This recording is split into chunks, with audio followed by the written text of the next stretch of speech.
Saludos apreciados participantes, espero se encuentren muy bien. En este nuevo encuentro vamos a abordar los aspectos relacionados con los tipos y diseños de investigación. En primer lugar, el tipo de investigación en una tesis doctoral se refiere a la metodología y el enfoque que el investigador elige para abordar su tema de estudio. Este aspecto es crucial, ya que determina la manera cómo se recopilarán, analizarán e interpretarán los datos, así como la naturaleza de los resultados que se obtendrán. Ahora bien, dependiendo de si el objetivo es exploratorio o descriptivo, explicativo o evaluativo, un fenómeno eh, puede ser abordado desde un tipo de investigación que puede variar. No es lo mismo clasificar una investigación desde el tipo exploratorio a clasificarla dentro de la tipología proyectiva o explicativa. ¿Okay? Cada una tiene sus peculiaridades. Por ejemplo, una investigación exploratoria se utiliza cuando hay muy poco conocimiento previo sobre un tema específico, mientras que una investigación explicativa busca establecer relaciones de causa-efecto. Son los famosos estudios que buscan ir más allá porque establecen específicamente las causas que generan determinados efectos. El tipo de investigación es un concepto nuclear, fundamental en el campo de la metodología, ya que se vincula con la pregunta de investigación, los objetivos de investigación, el método asumido, las técnicas de análisis, los resultados y las conclusiones. Es decir, que desde que nosotros formulamos la pregunta de investigación y encadenamos la pregunta con un objetivo general, vamos dibujando y vamos delineando el tipo de investigación. Identificar el tipo de investigación permite abrir todo el panorama de lo que se debe hacer. Cada autor ha creado una clasificación, una taxonomía para los tipos de investigación. En este caso, vamos a hablar de los que nos manifiesta Hurtado, quien expone 10 holotipos de investigación. Recordemos que esta es una autora que trabaja con un esquema o un marco de investigación holística, con una espiral donde el final de una puede ser el inicio de otra y tiene unos niveles de conocimiento que están relacionados con los distintos tipos de investigación. Los tipos de investigación forman un continuo, están interconectados y se requieren uno al otro. Ahí tenemos ese esquema que nos muestra los niveles de conocimiento y los tipos de investigación que están asociados a cada nivel.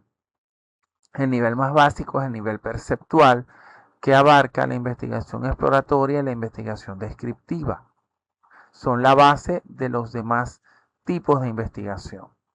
El nivel aprehensivo está representado por la investigación de corte analítica y la investigación comparativa. También el nivel comprensivo contiene la investigación explicativa, predictiva y proyectiva. Y por último, en el último nivel, que es el nivel integrativo, está la investigación interactiva, confirmatoria y evaluativa. En principio, la investigación exploratoria es aquella en la cual el investigador conoce muy poco del evento de investigación. En este caso, la pregunta de investigación puede no tener eventos de estudio. Se pregunta, ¿qué hay? ¿Qué existe sobre algo? ¿Ok? ¿Qué fenómenos se están manifestando en determinado contexto? Sin precisar uno en particular, porque justamente la exploratoria va a permitir es conocer qué es lo que existe, qué es lo que hay en ese contexto. Como no hay un evento claramente identificado, requiere de múltiples fuentes. Evidentemente, al no existir una claridad en qué es lo que estamos investigando, no hacemos uso de distintas fuentes para saber qué ocurre en ese ambiente concreto y cómo se manifiesta. Termina con otras preguntas. Es el semillero de los demás tipos de investigación. Fíjense que es la que está de base en el esquema de los holotipos. Un ejemplo de este tipo de estudio puede ser que una empresa desea conocer cómo reacciona el consumidor ante un nuevo producto. Por decirles algo, sacamos al mercado un nuevo refresco y queremos saber cómo lo ha aceptado el público. En este momento no conocemos propiamente cuáles son esas reacciones del público objetivo y por ende nos enfocamos en explorar, en conocer qué es lo que puede, cómo se puede estar aceptando o rechazando dicho producto. En cuanto a la investigación descriptiva, busca características del evento de estudio sin establecer relaciones causa-efecto. Ok, aquí vamos a enumerar características del evento de investigación. Se considera con frecuencia que carece de profundidad o es muy simple, pero realmente es una de las bases sobre las cuales se erigen los tipos de investigación. Para niveles, por ejemplo, doctorado, es insuficiente una investigación descriptiva, incluso para niveles de maestría. Bueno, eso es lo que han asumido algunas instituciones. Concluye con descripciones, clasificaciones o taxonomías. Aquí una vez que enumeramos esas características, vamos a generar bien sea clasificaciones de algunos eventos de investigación o vamos a generar esas descripciones tal cual como su nombre lo indica, ¿no? Se centra más en el qué y no en el cómo, solo enumera características. ¿Cuál es la percepción sobre algo o cuál es la percepción de algo? Un ejemplo, el censo nacional. Se obtienen datos como lugar, lugar de vivienda, tipo de trabajo, salario devengado. Estos datos se procesan, disculpen, y se presentan los resultados al público interesado. En cuanto al tipo de investigación analítica, este busca significados ocultos, lo que no es tan evidente y genera nuevas interpretaciones. Se establecen relaciones de correspondencia entre el criterio de análisis y el evento de investigación. No busca relaciones causa-efecto. Cuidado con esto porque he visto muchos trabajos donde eh, parten de que el análisis es la descomposición de un todo en sus partes y entonces resulta que, bueno, intentan decir que eh, determinadas causas generan algún efecto y en este caso Hurtado nos dice que no busca estas relaciones, sino que lo que establece es una correspondencia entre determinado criterio y el evento de investigación. Atención acá también cuando se establece el criterio de análisis porque algunas investigaciones que he podido observar manifiestan solamente analizar tal fenómeno, pero no establecen un criterio de análisis sobre el cual se va a realizar el análisis per se.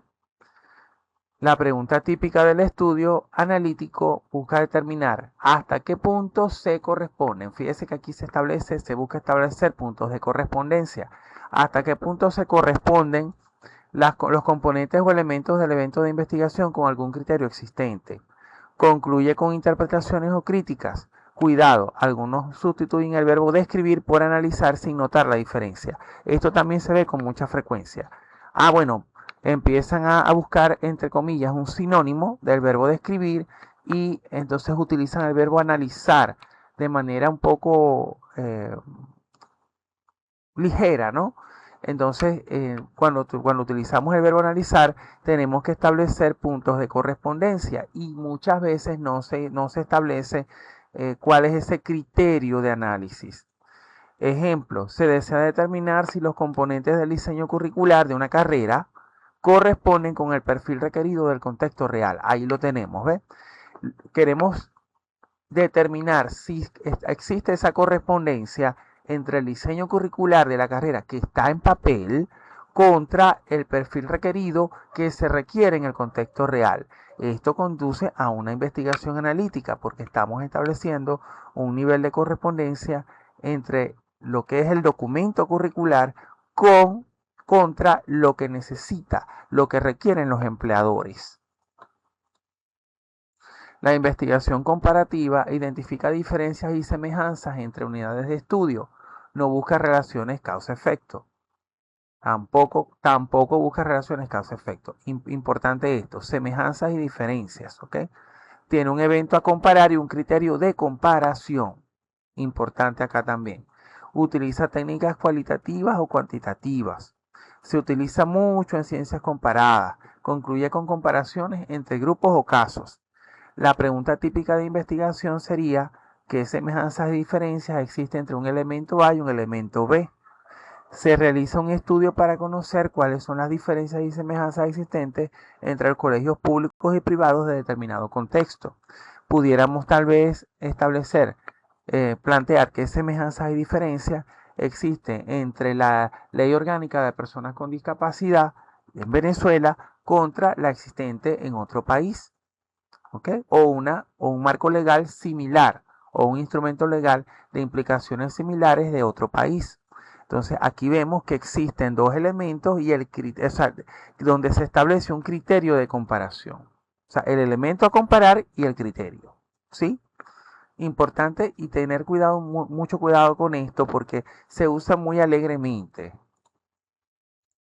La investigación explicativa, esta sí busca por qué, explica el por qué se produce un evento. ¿Ok? En este caso busca determinar las causas. Utiliza técnicas de recolección de datos cualitativas y cuantitativas, establece relaciones causa-efecto.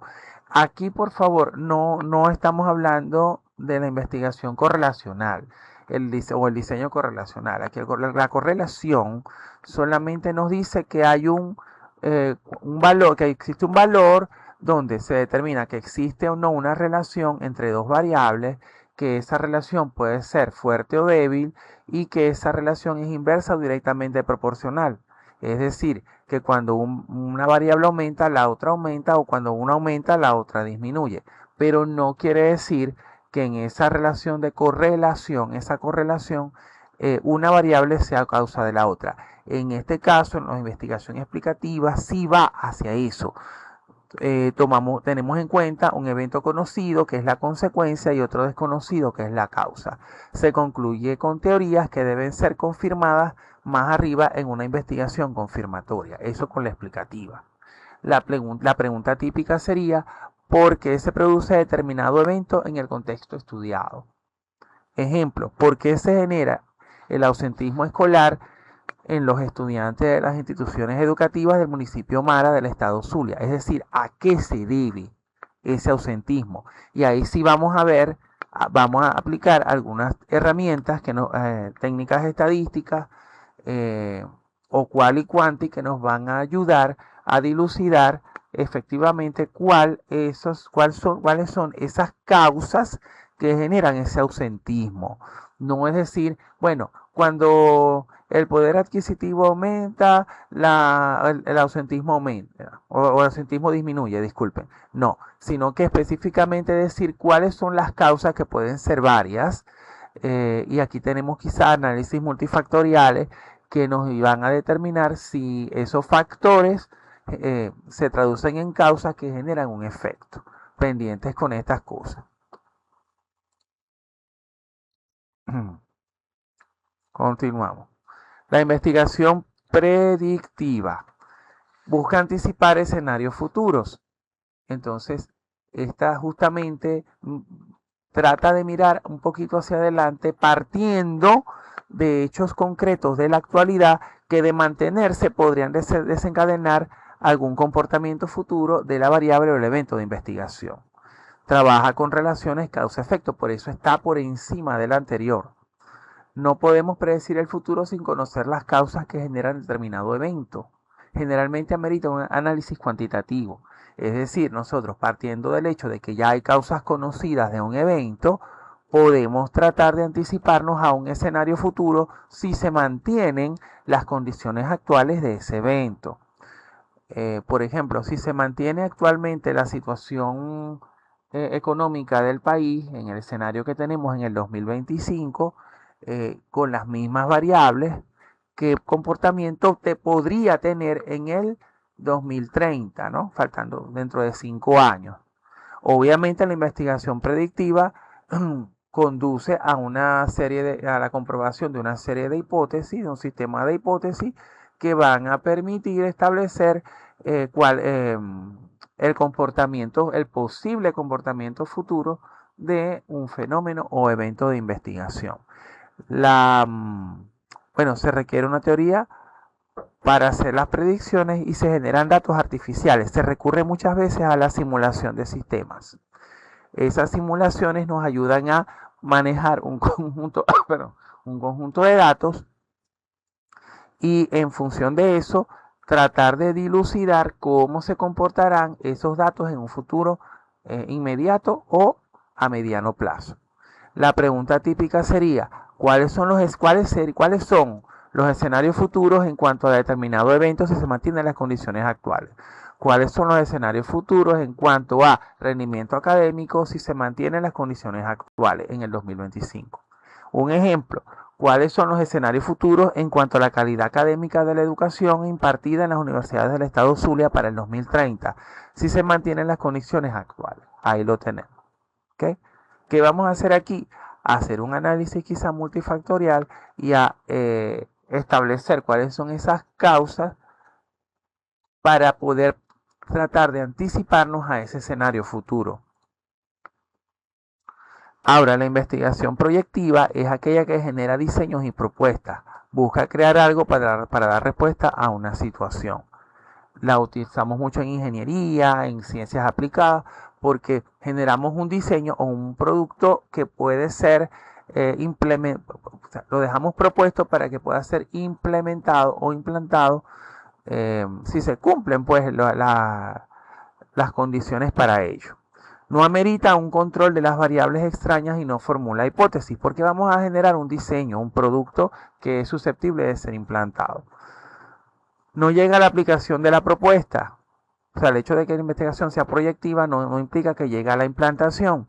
Algunos consideran que la propuesta por sí misma no tiene nivel doctoral. Eso es un punto de vista, ¿no? Es conveniente integrar estudios de viabilidad o factibilidad. Eso es un criterio que se ha visto muchas veces en algunas casas de estudio y ciertamente solicitan como un requisito para que una investigación sea verdaderamente proyectiva que se coloque un estudio de factibilidad. La pregunta típica sería, ¿cómo será la propuesta que dará respuesta a la problemática o evento de investigación? Por ejemplo, ¿cómo será la propuesta de estrategias didácticas para la unidad curricular Matemática 1 de la Facultad de Ingeniería en la Facultad de Ingeniería de la Universidad de los Andes? ¿Qué vamos a hacer allí? Un modelo, una propuesta de estrategias didácticas que va a estar aplicada a la cátedra de Matemática 1 en esa facultad dentro de esa universidad. O sea, ese es el alcance del trabajo. No implica que lo vamos a implementar. ¿Ok? Para eso tenemos la investigación interactiva. Esta investigación estudia cambios durante una intervención. Aquí sí vamos a implantar esa propuesta y vamos a ver qué cambios se produjeron en el contexto. Una de sus modalidades es la investigación-acción. Aclaro algo acá. No es lo mismo el abordaje de una investigación-acción bajo el enfoque de investigación interactiva de Jacqueline Hurtado que un enfoque de investigación-acción dentro de un enfoque cualitativo. Porque aquí Hurtado nos vende la investigación interactiva como aquella que permite hacer intervenciones para implantar la propuesta. Pero en el ámbito cualitativo, se busca generar transformaciones profundas mirando hacia la reflexión de los actores del proceso, donde nosotros logremos implementar un plan de acción para generar cambios incluso en la conducta, en el proceder de nuestros sujetos. Y luego de eso que permita hacer una reflexión profunda sobre esos cambios. ¿Okay? No es lo mismo que yo llegue a una empresa e implante un sistema de información, que fue una propuesta que inicialmente fue concebida y luego se implanta a través de una investigación de enfoque interactivo, de acuerdo a lo que nos plantea Hurtado, a que yo vaya a un colegio a hacer un trabajo exhaustivo durante todo un año escolar, en el cual yo voy a promover valores como el respeto, la igualdad, la equidad, entre otros, ¿no? Y que los niños al final logren determinar, logren establecer el cambio de manera reflexiva, el cambio que ellos sufrieron durante todo el año escolar. O sea, son dos perspectivas muy diferentes de la investigación-acción, ¿ok? Pero aquí nos lo vende Hurtado como un enfoque que nos va a permitir generar cambios, generar una intervención en el contexto, es decir, implantar la propuesta que previamente fue concebida en la investigación proyectiva. Requiere de la interacción directa con los sujetos y los eventos de investigación. Se modifican eventos, conductas y acciones. Se puede aplicar una propuesta y se hace seguimiento durante todo el proceso, ¿no? Cuando nosotros implementamos, yo por ejemplo como ingeniero en informática, que implementamos un sistema o implantamos un sistema, hacemos pruebas en el contexto real, empezamos a interactuar con los usuarios y luego lo implantamos de manera definitiva utilizando distintas estrategias. Entonces allí vemos cómo es el nivel de aceptación, aplicamos incluso instrumentos a los usuarios para ver qué aspectos deben mejorarse y hacer que eso se vuelva un proceso cíclico, ¿no? Hablando desde el punto de vista del desarrollo de sistemas, ¿no? Pero de alguna manera eso no es conducente a una reflexión profunda como lo plantea la investigación cualitativa, sino que, bueno, se implantó el cambio y hubo alguna modificación en la situación, pero no es tan profunda la reflexión como en otros paradigmas. Ejemplo, ¿qué cambios se producen a nivel de la comprensión? ¿Qué cambios se producen a nivel de comprensión lectora en los estudiantes de sexto grado de primaria al aplicar las estrategias basadas en neurociencia? Entonces ahí vamos a ver qué cambios se han producido en la comprensión lectora de esos muchachos, ¿no? De esos jóvenes. La investigación confirmatoria busca verificar hipótesis derivadas de una teoría. Esta es un poco más profunda. Requiere de una teoría previa y contrasta las hipótesis derivadas de esa teoría con la realidad estudiada. ¿Okay? Las teorías que se generan en la investigación explicativa, que ya la vimos, ¿verdad?, pueden ser verificadas con la investigación confirmatoria, de allí su complejidad. O sea, si en la explicativa nosotros generamos una teoría porque de alguna manera eso explica lo que está sucediendo, con la confirmatoria vamos a verificar que eso es cierto. Si es cierto o no. Se necesita la existencia de una teoría previa, la cual será sometida a confirmación. Bueno, algunos positivistas consideran como la única, o sea, la confirmatoria como la única verdaderamente científica, porque busca verificar hipótesis derivadas de las teorías. Esto es una postura, ¿ok? No es que es la verdad absoluta. Puede recurrirse a la experimentación, aunque en ocasiones se debe estudiar el efecto cuando ya ha ocurrido, es decir, ex post facto. ¿Okay? Esta es una investigación bien interesante porque aquí busca establecer relaciones, pero partiendo de las causas, que exista una relación causa-efecto que va a ser confirmada, que va a ser validada. Es decir, ya nosotros sabemos que el ausentismo escolar en una investigación de corte explicativa, ¿verdad? Pudimos determinar que se debe al factor socioeconómico, al factor geográfico, X, y Z.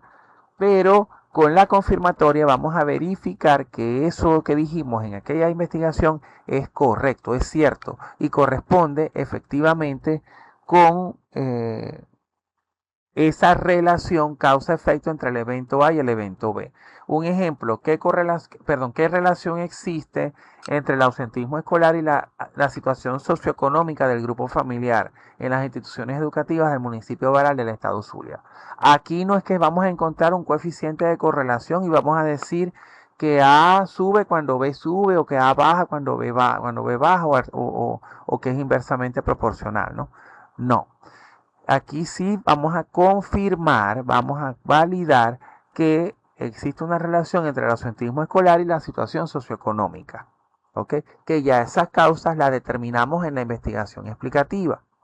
Pero en la confirmatoria, evidentemente, estamos comprobando que esa relación es cierta, que se cumple.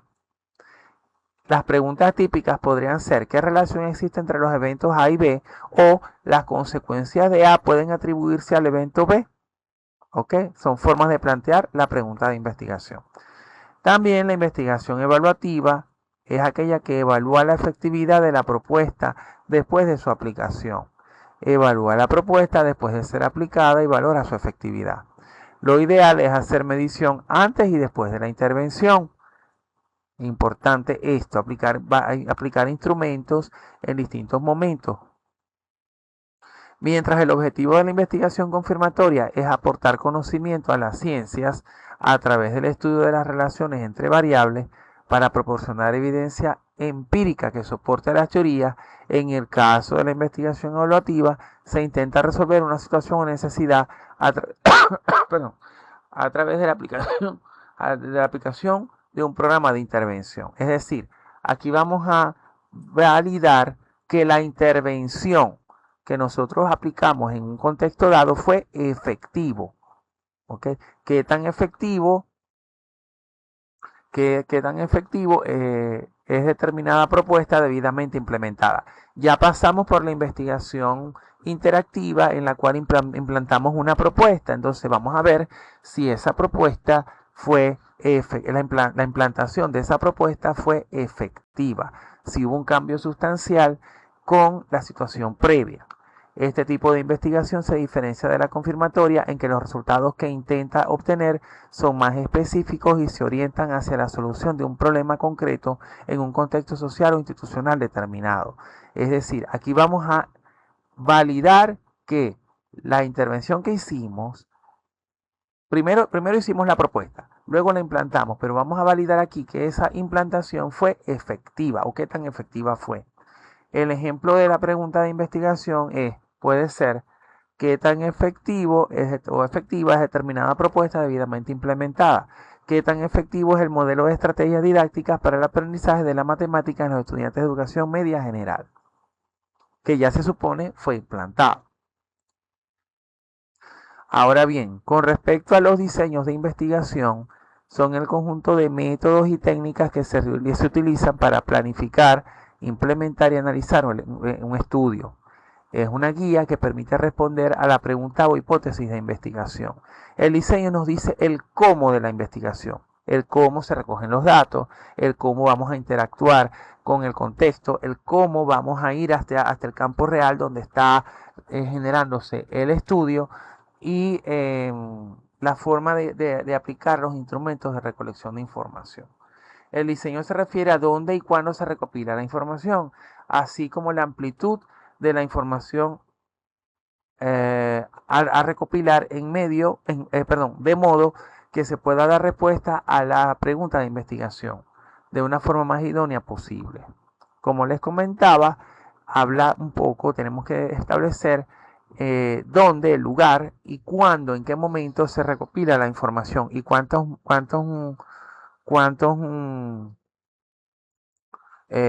momentos vamos a utilizar para recopilar la información. El dónde alude a las fuentes. Si son fuentes vivas y la información se recoge en su ambiente natural, el diseño se denomina de campo. Pero si la información se recoge en un ambiente artificial o creado de forma artificial, valga la redundancia, se habla de diseño de laboratorio. Usualmente trabajamos con diseños de campo, pero los diseños de laboratorio son bien útiles cuando estamos simulando, cuando hacemos investigaciones predictivas donde no tenemos data a futuro, pero podemos tomar la data del presente para de alguna manera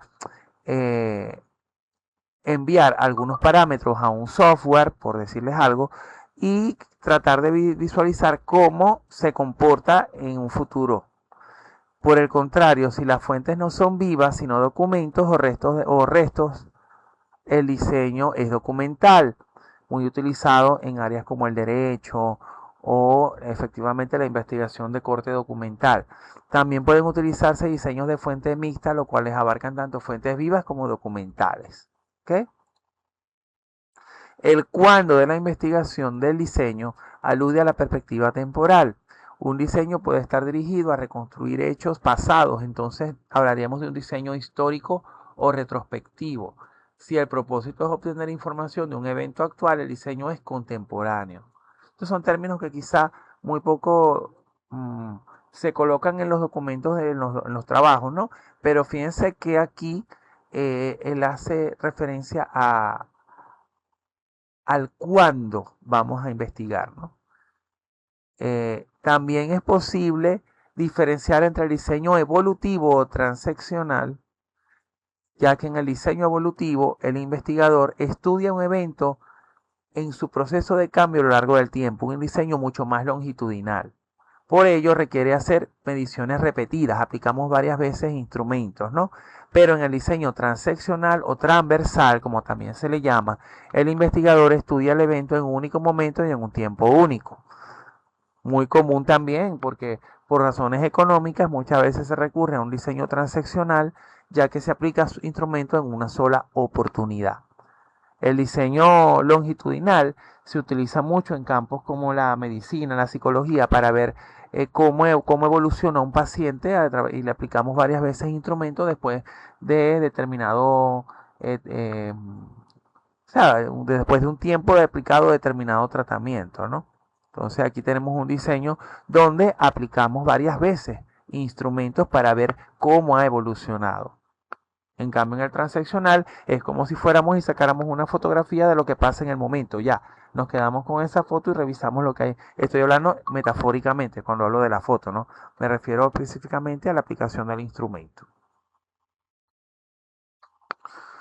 En lo que responde a la amplitud y la organización de los datos, el diseño puede estar centrado en un evento único, con lo que se denomina univariable o unieventual, o puede estar orientado a un estudio de varios eventos por cada tipo de evento. En este caso se denomina multivariable o multieventual. Hay investigaciones que pueden tener más de una variable o más de un evento de investigación, entonces aquí estamos hablando de multieventuales o multivariables. ¿Ok? Las que tienen una sola, univariable o unieventual. Los diseños multivariables pueden implicar organizaciones diferentes de la información. Si el énfasis está en las características aisladas, se denomina un diseño de rasgo. ¿Okay? Vamos a estudiar características aisladas en determinado grupo, por ejemplo. Pero si el énfasis no está tanto en las características aisladas, sino en la unidad de estudio como totalidad, hablamos de un estudio de caso. No es lo mismo estudiar a la población albina a una población de, por ejemplo, estudiantes, enfocarnos en un grupo de estudiantes de primaria, ¿no? Donde más o menos todos tienen los mismos rasgos, hablando de un rasgo fenotípico, ¿no? Por ejemplo, el rasgo albino es un rasgo bien característico y son bastante atípicos en ese sentido, un rasgo bastante atípico con respecto a otros rasgos. Entonces, en el caso de los albinos tenemos un diseño de rasgo y en el caso que les planteaba sobre los estudiantes de primaria es un diseño de caso. También podemos hablar de diseños de caso o un estudio de caso cuando, por ejemplo, nos enfocamos en un grupo de pacientes que tienen algunas patologías, aunque también, dependiendo del autor que seleccionemos, nos habla del estudio de caso cuando hablamos de un único paciente que tiene una patología que de pronto no es atípica, pero sí lo tomamos como un sujeto único de estudio, ¿ok? Por accesibilidad. Dice, ahora en cuanto al diseño de investigación experimental, esta es otra forma de denominarlo, o sea, otra taxonomía. Bueno, se tiene que en la investigación experimental el investigador manipula una o más variables de estudio a fin de controlar el aumento o disminución de estas variables y su efecto en las conductas observadas, muy utilizados en ciencias de la salud. Dicho de otra forma, un experimento consiste en hacer cambios en el valor de una variable que es la independiente y observar cómo genera un efecto o variable dependiente. Sometemos a los sujetos a un tratamiento, ¿ok? Y entonces vamos a ver qué efectos produce ese tratamiento que acabamos de aplicar o que estamos aplicando.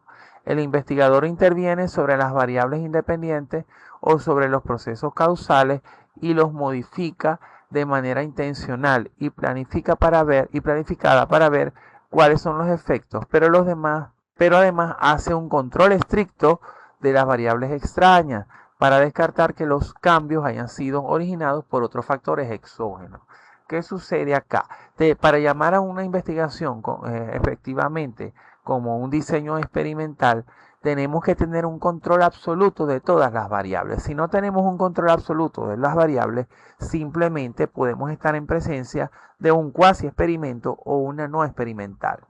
Por eso yo siempre manifiesto que cuando trabajamos sobre todo en ciencias sociales, donde aplicamos un cuestionario, un grupo de sujetos, un grupo de jóvenes, por decirles algo, para ver si les gusta determinada estrategia o comulgan con determinada estrategia para el aprendizaje, por dar un ejemplo, ese instrumento yo lo aplico en un salón de clase que llenen ese cuestionario, pero yo no tengo control de todo lo que sucede con ellos. Yo no sé si ellos tienen, por ejemplo, si están distraídos porque algunos están sin desayuno o porque hay otros elementos exógenos que generan distracción o de repente están totalmente interesados en llenar ese instrumento. O sea, hay factores que yo no puedo controlar, pero para llamar a una investigación con un diseño de corte experimental, yo tengo que tener absolutamente el control de todas las variables. Por eso se habla muchas veces de los ambientes de laboratorio, donde yo tengo las condiciones controladas, temperatura, presión, iluminación, todo eso, ¿no? Entonces dependerá de la naturaleza del experimento que yo diseñe. Y eso amerita un diseño de experimento muy exhaustivo y muy profundo. No es sencillo. También debo contar con un grupo control, que es el grupo al cual yo no le aplico un tratamiento, el grupo experimental, que es en el grupo en el cual yo le voy a aplicar efectivamente un tratamiento para comparar si existen diferencias significativas o no. En la investigación experimental, este proceso consiste en someter un objeto o grupo de individuos a determinadas condiciones o estímulos o tratamientos para observar los efectos o reacciones que se producen. ¿Ok? Como les acabo de mencionar. Esto nos lo dice Arias 2012. Ahora, en el cuasi experimento, el diseño cuasi experimental, el investigador interviene sobre las variables independientes o sobre los procesos causales, sobre las causas, y modifica algunos de manera intencional y planificada para ver los efectos, pero no puede hacer un control exhaustivo o estricto sobre las variables. Eso es lo que hace la diferencia entre un experimento y un cuasi experimento, que es el control sobre las variables. Por lo cual no se puede descartar completamente que los resultados hayan sido producto de otros factores. Claro, si por el ejemplo que les colocaba anteriormente, si yo tengo un grupo de estudiantes a los cuales les estoy aplicando un cuestionario o una estrategia dada, pero estoy aplicando una estrategia para el aprendizaje de matemáticas que se supone está orientada a motivarlos, pero el muchacho fue sin comer ese día, el muchacho está distraído, tiene problemas en su casa o fue víctima de violencia o tiene alguna preocupación exógena, evidentemente yo no voy a poder llegarle al joven con la estrategia que estoy implementando, tal como lo haría con otro estudiante que sí esté, digamos, más a tono y no tenga elementos distractores para participar en la clase. Entonces, ahí hay elementos donde yo no puedo controlar el entorno familiar del muchacho, ¿no? Entonces, ahí es donde estamos ante un cuasi experimento. Entonces, yo digo, bueno, voy a aplicar un instrumento antes de la estrategia, luego voy a aplicar la estrategia, que es el tratamiento, y finalmente vuelvo a aplicar un instrumento para medir y poder comparar si existen diferencias significativas entre la no aplicación de la estrategia y la sí aplicación de la misma. Entonces, allí voy a ver si la estrategia generó alguna diferencia sustancial en el aprendizaje de los muchachos. Pero repito, en este caso yo no tengo control absoluto de las variables que estoy estudiando. Puede haber algunas variables espurias que me estén modificando el comportamiento de esos resultados, ¿ok? De esos datos que estoy obteniendo. Variables exógenas que no puedo controlar y que no forman parte de mi punto focal en la investigación. Este diseño es particularmente útil para estudiar problemas en los cuales no se puede tener control absoluto de las situaciones, porque no lo podemos controlar todo, evidentemente. Ahora, el no experimental es el que se realiza sin manipular de forma deliberada ninguna variable. Yo creo que en este punto muchos de nosotros ya hemos, aunque sea de manera empírica, hemos realizado investigaciones con un diseño no experimental. El investigador no sustituye o no modifica intencionalmente las variables independientes. Se observan los hechos tal como se presentan en el contexto real, en su ambiente real y en un tiempo determinado o no, para luego analizarlo. Por lo tanto, en este diseño no se construye ninguna situación llamada experimental ni nada que se le parezca o un ambiente controlado. No hay nada de eso. Los diseños no experimentales pueden ser transversales o transeccionales eh, cuando se recolectan datos en un solo momento y en un tiempo único. Voy, recojo directamente del campo de estudio y regreso para luego computar los resultados, ¿no? Su finalidad es describir variables y analizar su incidencia e interacción en un momento dado sin manipularla. También está el diseño dentro de lo no experimental, está el longitudinal, que se ocupa de analizar cambios en el tiempo en determinadas variables o en las relaciones entre ellas. La recolección de datos se realiza en periodos específicos a fin de hacer inferencias respecto al cambio, a la evolución de esos rasgos o factores que lo determinan y sus consecuencias. También está el diseño correlacional, que permite medir el grado de relación entre dos o más conceptos o variables. Fernández y Batista 99 nos dicen que miden dos o más variables que se pretende ver si están o no relacionadas en los mismos sujetos y después se analiza la correlación. ¿Ok? Fíjense que está dentro, si se quiere, de un alcance de investigación descriptiva, ¿no? Como les estaba diciendo anteriormente. Su propósito principal es determinar o establecer el comportamiento de una variable conociendo el comportamiento de otra, ¿okay? Sin establecer relaciones causales, aclaro esto. El diseño causal, ¿okay?, es aquel que estudia la relación que se encuentra entre variables. Su objetivo es conocer el efecto positivo o negativo que se puede producir en un cambio inesperado en las variables independientes en un producto o servicio. La investigación causal hace uso de la estadística y se puede realizar tanto bajo control de investigador en un laboratorio o en un campo real donde la manipulación de la variable se encuentra limitada. ¿Okay? Las principales fuentes para obtener información que ayudan al éxito del proceso de investigación causal son el diseño de preguntas de encuesta que pueden establecer la conexión que existe entre las variables y probar las hipótesis.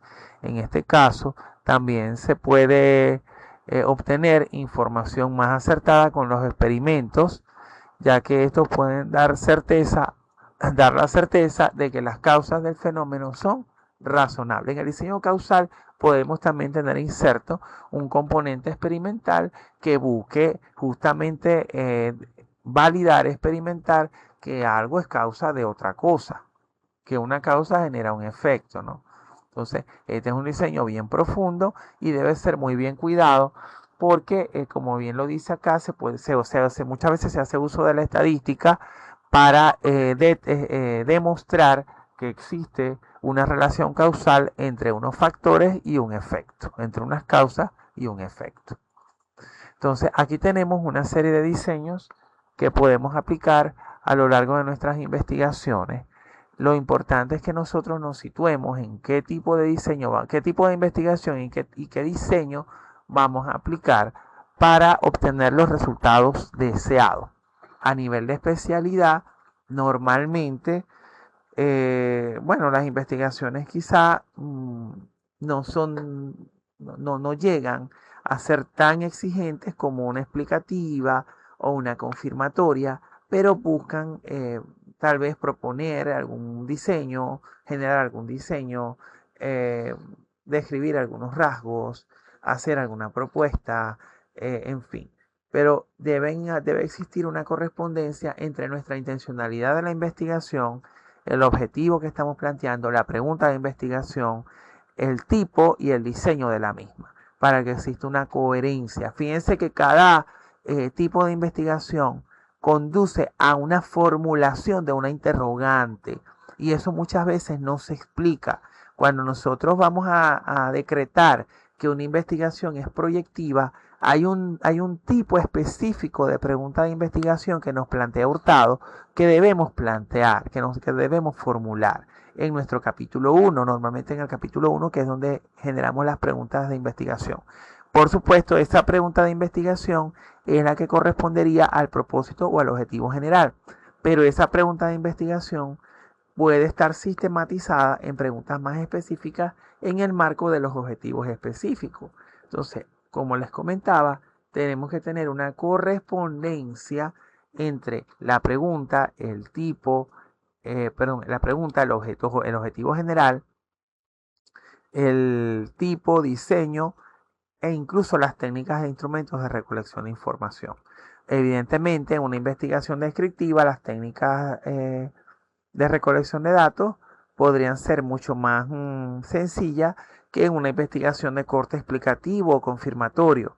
E incluso las técnicas de análisis, no es lo mismo utilizar estadísticas descriptivas, eminentemente descriptivas, que hacer uso de la estadística inferencial en el marco de investigaciones de corte confirmatoria o explicativa, o incluso cuando son de causa-efecto. Entonces, bueno, ya queda en sus manos formular sus eh, proyectos de investigación de manera que se puedan enmarcar dentro de los tipos y diseños correspondientes y también en consonancia con las exigencias del estudio que están realizando, con el grado académico que se pretende obtener, ¿no? Eh, por ahora es oportuno cerrar esta disertación exhortándolos a seguir explorando sobre los tipos y diseños, ya que cada autor tiene una taxonomía, una tipología, no existe una verdad totalmente absoluta. He traído Hurtado para la tipología ya que me ha gustado mucho cómo presenta los distintos holotipos y cómo hay una suerte de correspondencia entre ellos, esa relación de donde termina uno comienza el otro, y siembra las bases para generar conocimiento. Entonces, bueno, por ahora me despido hasta otra oportunidad, deseándoles que sigan avanzando en este estudio que están realizando. Saludos.